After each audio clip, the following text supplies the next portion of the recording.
What's up, guys? Welcome back to another episode of Mind Something. If you're new here, my name is Jake, and in today's video we got a lot to cover, so strap in. First, we're going to talk about a new blog I want you guys to check out, the Beginner's Blog. And then we've got GPU shipments were down 42% in China year over year. And then California is about to kill residential solar. Got to talk about that. And why regulators let crypto companies fail. And lastly, miners will lead the next stage of AI. So if that kind of content is why you're here, do me a favor, hit the like. And if you haven't subscribed already, please consider doing so. And without further ado, let's take a look at the market. So right now, the time of recording is 10:31 p.m. on February 20th, 2023. Bitcoin is doing everything it can to try and break above 25,000. Currently sitting at 24,914. Ethereum just over 1,700. XRP at 39 cents, Cardano at 40 cents, Polygon at $1.47, Dogecoin at 8.7 cents, Solana at $25.92, Polkadot at $7.45. Let's go ahead and take a look at some of the mineable coins. So Ethereum Classic at $23.70, Monero at $161, Conflux up 550% over the last 7 days, currently up about 60% over the last 24 hours and sitting at 33 cents. Then we've got ETH POW at $4.05, Ravencoin at 3 cents, Chia at $44.52, Cadena at $1.25, Flux at 86 cents, Caspa at 0.007667, Ergo $1.84, Cortex at 29 cents, Darrow at $4.50, Nexa is down about 7% over the last 24 hours, but still sitting above 0.00001521. Neoxa is down about 3% over the last 24 hours, currently sitting at 0.0009. Dynex at 9 cents is up about 2% over the last 24 hours, but down about 20% over the last 7 days. Then we've got Alephium is down across the board, currently sitting at 8 cents. Radiant is down about 5% over the last 24 hours, sitting at 0.004897. And then Meowcoin is down about 1% for the day and 10% for the week. Let's go ahead and take a look at emissions. So we got Litecoin coming in at 700,000 a day in emissions, Chia at 411,000, Caspa up to almost 175,000, Conflux up to 140,000. And we've got Monero at 73,000, Ergo at about 70,000, Flux still about 40,000, and Dynex at 16,000, Cortex almost 14,000, and Darrow about 12,000. And if we take a look at difficulty over the last 7 days, Bitcoin is sideways, Dogecoin is up over 16%, Litecoin is down almost 5%, Chia is up about 1.5%, Caspa also up almost 2%, Bitcoin Cash up about 5%, and Conflux is up almost 200%. Then we've got Monero down about 5%, Ergo down about 5%, Flux is down 11%, and Dynex is also down considerably, at down 20%, Cortex down about 10%, and Darrow is up almost 30%. Let's go ahead and jump into profitability on a 3070 at 10 cents per kilowatt hour. Conflux on top at 22 cents a day. Nice Hash Conflux at 18 cents a day. Nexa at 14 cents. Ergo and Caspa 11 cents. Eternity 7 cents. Cortex 6 cents. Alephium 6 cents. Dynex 5 cents. Ravencoin 3 cents. ETH POW and Alephium 3 cents. ETH Classic and Alephium 3 cents also. Radiant 2 cents. Caspa 2 cents, Ergo 1 cent, and the rest are pretty much going to be negative, but I'll just scroll down. We got Flux at negative 5 cents, ETH POW negative 8 cents, we've got Meowcoin negative 10 cents, and Firo negative 12 cents. And let's go ahead and take a look at ASIC miner profitability. So we've got the Antminer D9 on top at $32.22 a day in profit, followed by the K7 at $31.56, The KA3 is down to fourth place at $21.98. The D7 at $20.79. The L7 $17.68. And we've got the Gold Shell SC6 at $7.66.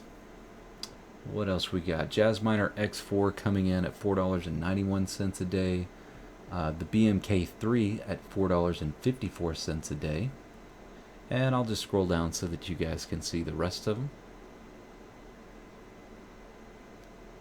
And we'll move on into the first thing that I want to talk to you guys about. And I want to say thank you to the Beginners Block for officially naming Mind Something as one of their partners. So I am taking my time and just going through this blog. I find a lot of interesting information in here. And if you guys can't get enough crypto content, this is definitely a good place to stop by.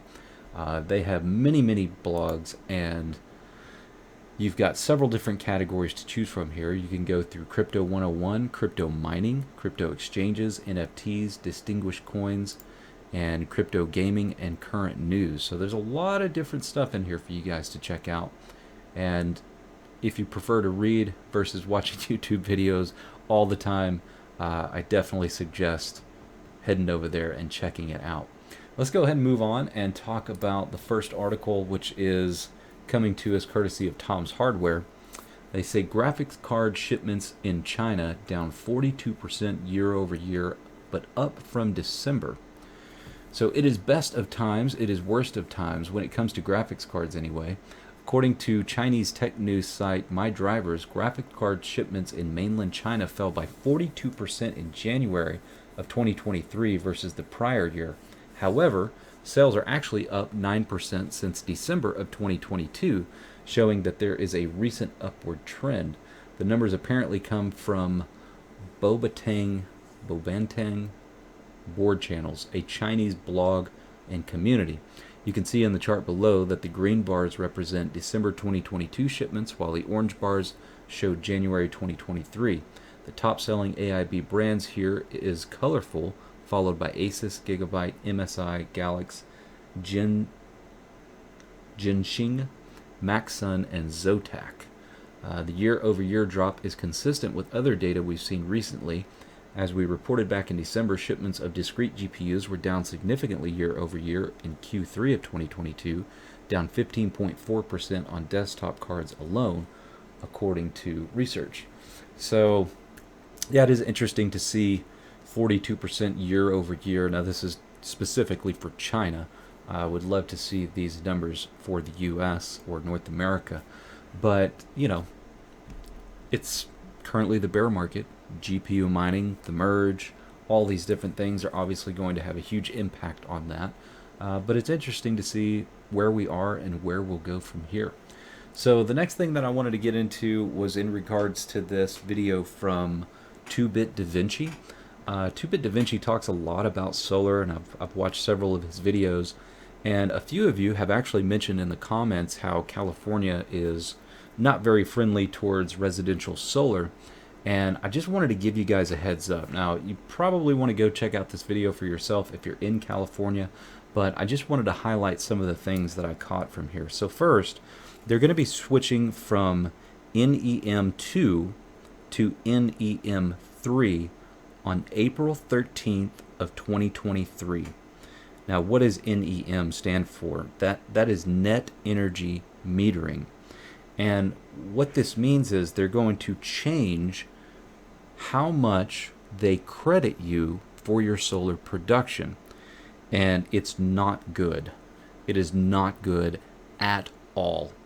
I say we, I'm not in California, I'm in Texas, so I don't have to worry about it at this moment, but it could be coming to a state near you. And this is a direct result of the powers that be, which would be the electric providers, lobbying their local government authorities to do things in their favor and not so much in yours. They're going to reduce the price that they credit you for the solar that you've produced by 75%, which is an astonishing percentage. You know, for lack of a better term. They didn't even use lube. I mean, it's ridiculous that they were able to pass this, but you still have time, and that's why I'm bringing this up now. If you can get your solar or your net metering agreement signed with the power company prior to April 13th, 2023, you will be grandfathered in for a 20-year agreement. And that is huge. That would pretty much guarantee that you hit your return on investment if you do go solar and you let some other company install it for you. Now, I know that not everybody has the luxury that I have, meaning I am technically not inside of the city limits. I did not have to pull permits. I just simply had to go through an inspection process with the electric provider, but that was pretty easy in my opinion. Now, having said that, something else to consider is, regardless of what state you're in, whether you're in California or not, they do still currently have a 30% tax credit, and that does include DIY and used equipment. You simply need to keep track of your receipts and be prepared to show those in the event of an audit. But you just simply, when you file your taxes, you tell them I spent this much, and you're not providing any documentation. Supposedly they're going to take you on your word for it, but again, you could be subject to some type of audit, and you want to be prepared for that in the event that that does happen. So just something to be aware of. But we'll move on, and let's talk about TJ from Blockchain Basement today just went on a rant, and I really want to play this for you guys. I hope that this doesn't get me in trouble with the YouTube algorithm, but what he says in here is spot on in my viewpoint on how the regulators are approaching crypto companies, in the sense that they let bad actors proceed and then fail, and they hold back the good actors in the space. But he explains it much better than I can, so let's just take a listen here. Let me turn down my headphones, and here we go. So and then we'll get into more picks and coins and some of that, and how to do that a little bit, you know, later this week or some other shows. But I did want to touch on this real quick because I'm a big fan of Jesse Powell and Kraken. I do think they're getting treated a little unfairly here. I like his theory. You know, this kind of got me thinking, and I don't necessarily disagree. He's referring to SEC, Gary Gensler. We know Caitlin Long came out against this as well, basically saying a lot of the good actors have come out and warned the regulators about this stuff, meaning things like FTX for years, and getting no credit. So he says, I have a theory. Regulators let the bad guys get big and blow up because it serves their agenda, which we've seen in politics very clearly. People are willing to sacrifice retail. Politicians are very willing to sacrifice the people that they're supposed to represent if it serves their agenda, if it serves their path to power. He says, which their agenda is this. One, it destroys capital and resources in the crypto ecosystem. It burns people and deters adoption. It gives air cover to attack good actors. The bad guys are actually on side. Good guys are the enemy, meaning that, you know, when Kraken or when Eric Voorhees, there's a reason Jesse Powell and Eric Voorhees hate the regulators, because they've tried to do everything right. They've tried to give them the information that they need. They've tried to educate them on how to move this forward in a positive and a productive way for citizens and for the world. And they get nothing but pushback. They get nothing but resistance, and get treated like they're the bad guys for trying to push these things forward. Meanwhile, they allow people like Sam Bankman-Fried, FTX, Celsius, Alex Mashinsky, Three Arrows Capital, a lot of these bad actors in the space to have bad business practices that suck up users, that suck up attention, that suck up VC capital, and then fail spectacularly in front of the world, so the SEC can come in and say, hey, we're here to save the day. We're here to protect the people. We're going to put regulations in place now to stop this from happening. Meanwhile, they could have done it before it happened had they been, you know, interested, but they're not incentivized to take those actions because it doesn't serve their agenda to move their power forward in the government and what they're trying to accomplish. Totally agree. So, yeah, he laid that out. I mean, he said Kraken, Custodia Bank, which is the one Caitlin Long was referring to or was running, CEOs say regulators ignored their warnings about scams and fraud. Jesse Powell and Caitlin Long said that in trying to do the right thing by warning regulators of possible scams that blew up in their faces, they became targets more or less, and now they're treated.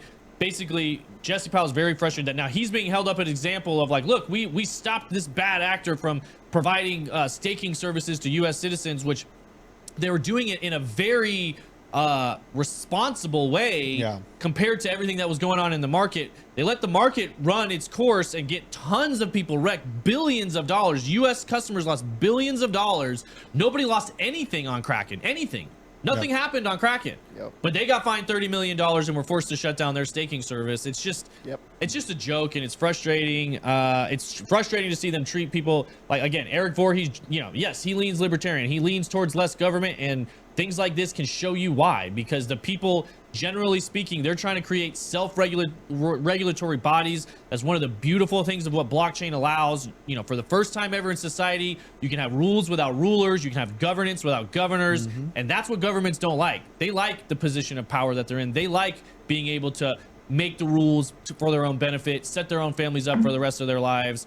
And we need to champion the DAOs and a lot of the decentralized movements and shut down a lot of the centralized rule makers and regulators, because every time they get involved, things get worse. Even if they have good intentions, I'm not saying everybody is ill-intentioned within government and within regulation, but generally speaking, when regulators get involved, things get worse, not better. So yes, I would tend to agree with that particular statement. Anytime the regulators get involved, it's typically bad for retail and good for banks. But their time is coming to an end. And, I've had these types of discussions with well-educated older people. And, there's something to be said for, someone who's been on this earth longer than you have. In some cases, they can be much wiser. But a lot of them will just simply point out that there's really nothing that you can do to change any of this. It's the way it's always been, and it's the way it will always be. But I want to counter-argument that in the sense that things do change, but they eventually go back to the same. When you look at our liberation from Europe and how we came over here and all the changes that we made, some were good, some bad, but here we are falling back into the same things that we tried to get away from initially. Things will change, and this is a financial revolution, and it's happening right before our eyes, and I'm glad to take part in it, and I hope that you guys are too. The big question is, how do we accelerate this change? And we do that by educating other people. And we also do that by voting with our dollars. And the way that you vote with your dollars is putting money in things that you believe in. I think that's why most of us are here, right? Now, some of us are here just, trying to get Lambos. I understand that. But things are changing. But I just want to remind you guys, especially if you're in the United States, that if this whole experiment is successful, it's probably not going to be the best thing for U.S. citizens. So prepare yourselves for that type of volatility. There's going to be some good with the bad, but let's move on. So a couple other things I wanted to get into. Another article from Cointelegraph. Cryptocurrency miners are leading the next stage of AI. As artificial intelligence rapidly works in complex magic on one sector of the economy after another, there is an increasingly pressing need for compute resources to power all this machine intelligence. Training a model like ChatGPT costs more than $5 million, and running the early ChatGPT demo, even before usage increased to its current level, cost OpenAI around $100,000 per day. And AI is more than just text generation. Applying AI to practical problems across multiple industries requires similar language and neural models trained on a diversity of data types: medical, financial, customer information, geospatial, and so forth. Moving beyond the limitations of current neural net AI towards systems with higher levels of artificial general intelligence will almost certainly be even more compute intensive. It's only natural that a small but increasing number of crypto miners are now looking at how to leverage their own compute infrastructure to help push forward AI. Bitcoin mining remains a lucrative business. Mining other cryptocurrencies can still make money as well, but it is rapidly shifting. It is a rapidly shifting landscape. Ether miners, for instance, took a major hit last year when the Ethereum network shifted from proof of work to proof of stake. The economic and technical situation in the crypto space over the last 2 years has driven an increasing number of crypto mining organizations to explore the potential of leveraging their facilities for other purposes, such as high performance computing and, in particular, AI. The specific computing hardware needed for high performance computing, HPC, or AI processing is often different from what's optimal for crypto mining. But buying servers is generally not the most difficult part of setting up a mining farm.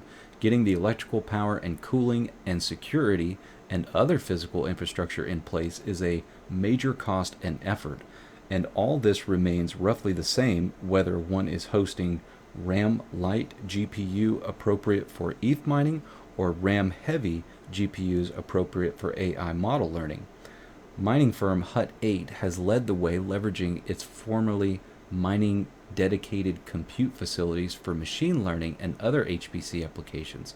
Hive Blockchain has been doing the same thing for some time, filling its servers with processor cards that can be used for cloud computing and AI applications and rendering for engineering applications, in addition to scientific modeling of fluid dynamics. Perhaps most interestingly, in the potential for miners to shift their compute resources to AI in a way that remains fully within the blockchain space by using them to run AI processes that are hosted in decentralized blockchain-based networks. This opportunity is provided by a number of AI projects associated with their own altcoins, such as Fetch AI, Ocean, Matrix AI Network, Cortex, and my own project, Singularity Net, and its various ecosystem projects such as NewNet and the new ledgerless blockchain Hypercycle. AI-related altcoins have done well in the first part of 2023 as the market has come to understand the potential for decentralized AI software. It's been clear since before Bitcoin's white paper that the fusion of distributed computing, strong encryption, and decentralized control has broad applications beyond the financials. This is why we have blockchain projects in areas spanning nearly all vertical markets: medicine, supply chain, gaming, robotics, and so on. As each of these business domains become dominated by AI, decentralizing the software and hardware underlying AI will be a critical aspect of decentralizing the global economy.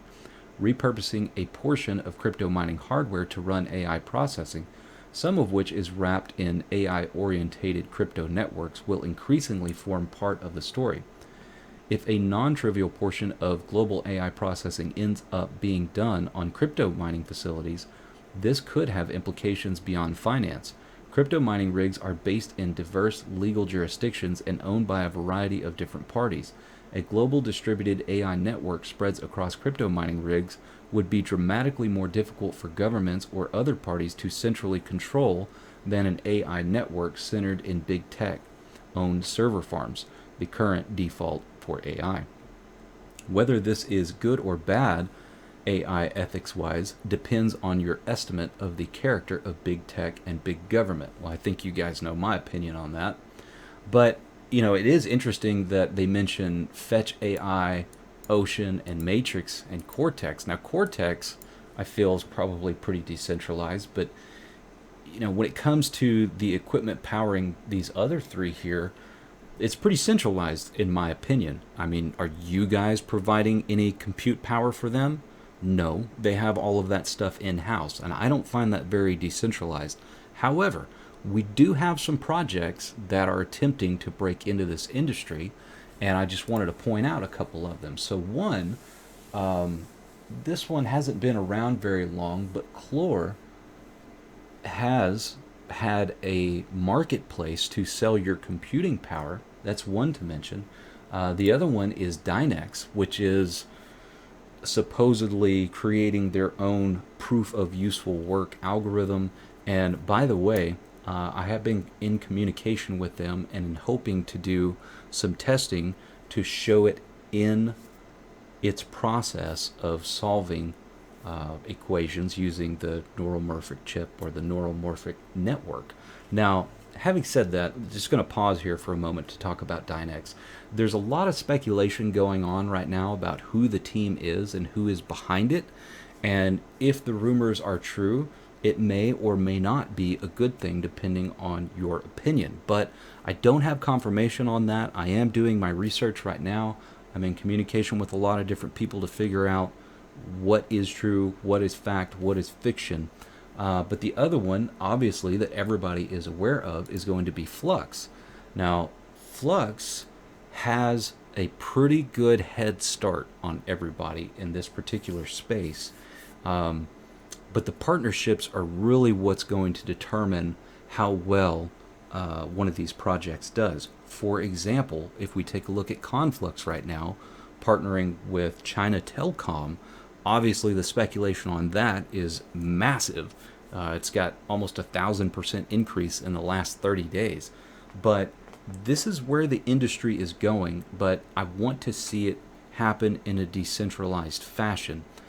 In supporting projects that are attempting to do this same thing but providing their own compute power is not something that I want to support, but it may be better than the alternatives that we have with existing centralized big tech companies that are out there right now. So there's a couple of things I want to tell you before we get out of here. One is we're going to test Dynex Compute or Dynex Solve solutions in action at some point. But considering that Conflux is now, of major notoriety, I think it would be pretty good to put out a video on how to set up your wallet and what wallet options you have, how to mine it, overclocks, what exchanges you can use to sell on. So stay tuned. In the next couple of videos, we will probably be covering Conflux. Now, right now, my entire farm is solo mining to the contest winner's address. And by the way, I had an internet dropout, so that looks like that's going to get extended for a few more hours than I expected it to. But as soon as we are done mining to his wallet, then we'll move on to testing everything on Conflux. Hey, we just hit a block! Awesome! Man, I love it when that happens while I'm recording. That was freaking awesome. Let's see. Oh, it was my rig that hit it. Fantastic. Max R, congratulations, brother. We just hit a block. I hope you're watching. Anyways, hope you guys enjoy the content. I'll see you guys tomorrow.